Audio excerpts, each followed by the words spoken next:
هوawei مجبور خواهد شد برای نجاتش نرم افزار خود را تهیه کند. این است خلاصه کارشناس فناوری‌های اطلاعاتی از استرالیا. روز 22 می در صحبت با خبرگزاری ریترز، استیون فینچ گفت که محروم شدن شرکت هواوی از نرم افزارهای گوگل سرنوشت این شرکت عظیم چینی را با تهدید مواجه می‌کند.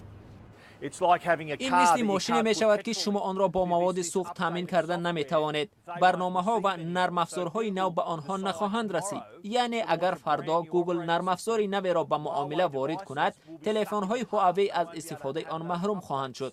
این تلفن ها فقط با نرم افزارهای کهنه کار خواهند کرد. تلفن های هواوی با پلتفرم یا خود سیستم عملی اندروید شرکت آمریکایی گوگل کار میکنند. هفته گذشته وزارت تجارت آمریکا شرکت هواوی را از حق خریدن اشیای آمریکایی و از جمله نرم افزارهای این کشور محروم کرد.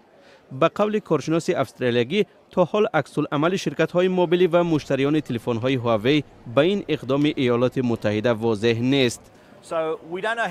ما نمیدانیم که شرکت های موبیلی چی واکنش نشان میدهند. فعلا مشکل به نظر نمی رسد. وضعی واقعی بعد 6 تا 8 ماه و یا حتی 1 سال معلوم می شود. ما نمیدانیم که هواوی چگونه استفاده می شود. امریکا موقتا تحریم هواوی را سبکتر کرده مجوز هواوی را تا 19 آگوست تمدید کرد. یعنی تا روز 19 آگوست تغییری نظررسی به وقوع نخواهد پیوست.